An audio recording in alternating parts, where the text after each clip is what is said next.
Assalamualaikum teman-teman semua. Nah teman-teman, hari ini kita akan mendengarkan sebuah kisah di zaman dahulu kala mengenai kisah seorang nabi, yaitu Nabi Ibrahim dan putranya Nabi Ismail. Kisah ini adalah kisah yang mengawali sejarah bagaimana kurban terjadi di bumi ini. Mari kita dengarkan kisahnya. Warahmatullahi wabarakatuh. Baik, alhamdulillah. Apa kabar teman-teman hari ini? Semoga teman-teman masih tetap sehat ya. Hai. Nah, teman-teman, hari ini Mutika akan mengajak teman-teman untuk berkisah tentang Nabi Ibrahim dan anaknya Ismail. Suatu kisah diriwayatkan Siti Hajar dan Ismail berada di suatu tempat. Nah, tempat itu bernama kota Mekah. Siti Hajar kemudian dan Nabi Ismail mereka hidup dan bahagia di kota Mekah. Nabi Ismail tumbuh menjadi seorang pemuda yang sehat, pemuda yang gagah dan pemuda yang tampan. Nah, sedangkan ayahnya berada di suatu kota yang bernama kota Palestina. Nah, suatu ketika ayahnya Nabi Ibrahim ingin sekali dan sangat rindu bertemu dengan anaknya dan istrinya Siti Hajar. Dan Nabi Ibrahim melakukan perjalanan dari kota Palestina menuju ke kota Mekah. Nah, ketika sampai di kota Mekah, Nabi Ibrahim sangatlah kaget melihat kota Mekah yang sangat ramai dan banyak penduduknya.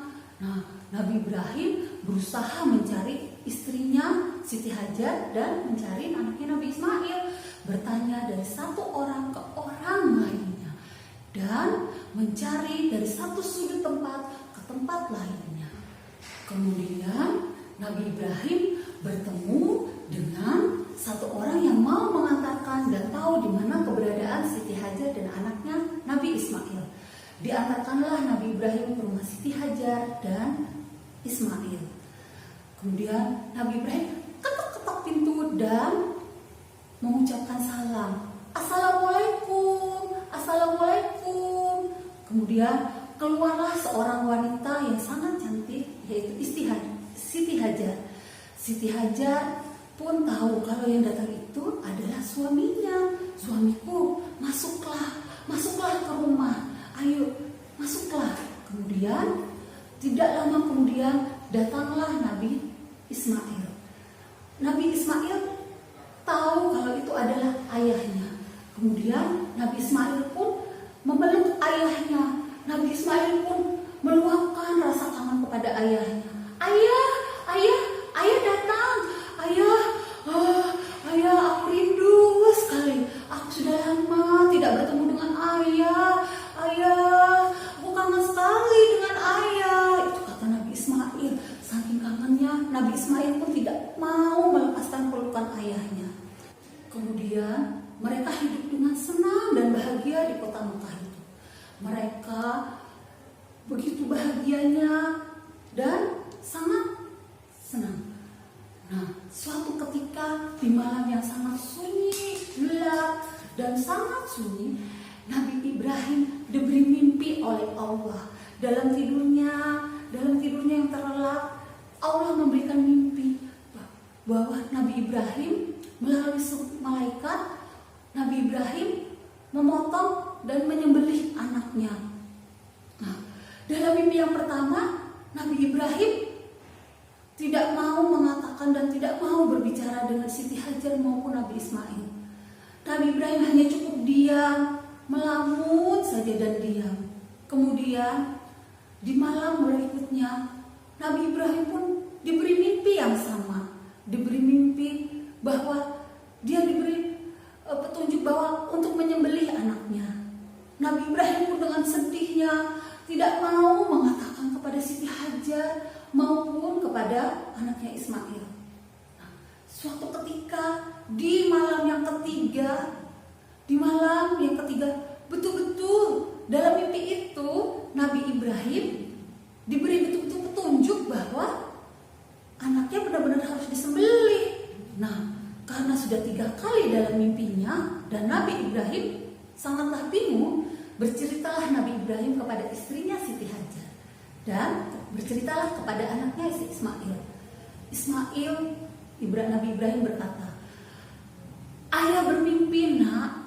Dalam mimpi ayah, Allah menyuruh ayah untuk menyembelihmu. Ayah mengorbankan engkau, Nak. Ayah sangat sayang kepadamu, Nak. Ayah tidak ingin kehilanganmu, Nak. Ayah sangat bersedih. Ayah tidak mau kehilanganmu, Nak." Kemudian Nabi Ismail dengan gagahnya, dengan beraninya, Nabi Ismail pun berkata, "Ayah, itu adalah perintah Allah. Kita harus melaksanakan perintah Allah, Ayah. Jadi aku bersedia ya. Aku sangat bersedia untuk disembelih. Benarkah itu anakku? Benarkah apa yang kamu katakan, Nak?" Kata Nabi Ibrahim. "Benar, Ayah. Sangatlah benar. Aku mau. Demi perintah Allah, aku akan menjalankan perintah itu." Kemudian Nabi Ismail dan Nabi Ibrahim pergilah ke suatu tempat yang tempat itu sudah dipersiapkan sebelumnya. Di tempat itu Nabi Ibrahim mengasah pisau agar pisau itu tajam ketika digunakan untuk menyembelih anaknya. Dan Nabi Ismail pun bersiap-siap untuk segera melaksanakan perintah Allah. Nabi Ismail naiklah ke batu yang sangat besar. Kemudian Nabi Ismail tertidur di batu itu.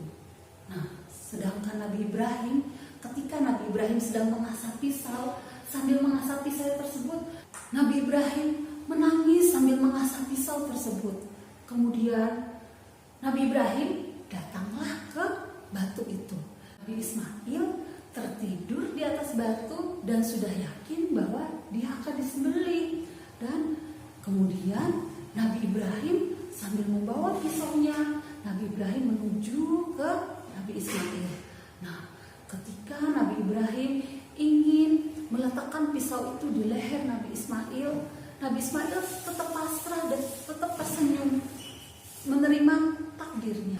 Suatu ketika saat itu, Nak, ketika pisau akan dilayunkan ke leher Nabi Ismail, nah, pisau itu tidak bisa digunakan untuk menyembelih dan mengorbankan Nabi Ismail.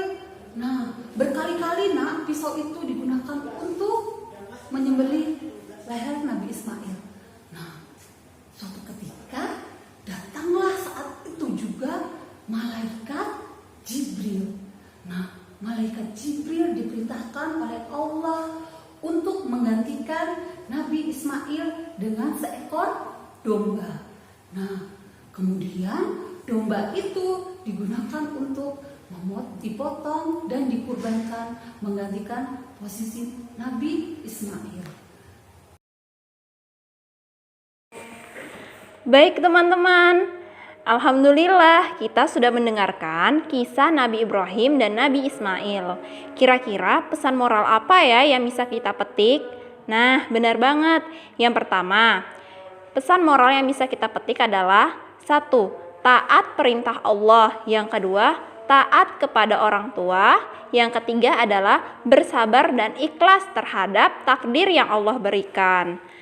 Terima kasih ya teman-teman sudah menyaksikan tayangan video mengenai kisah Nabi Ibrahim dan Nabi Ismail.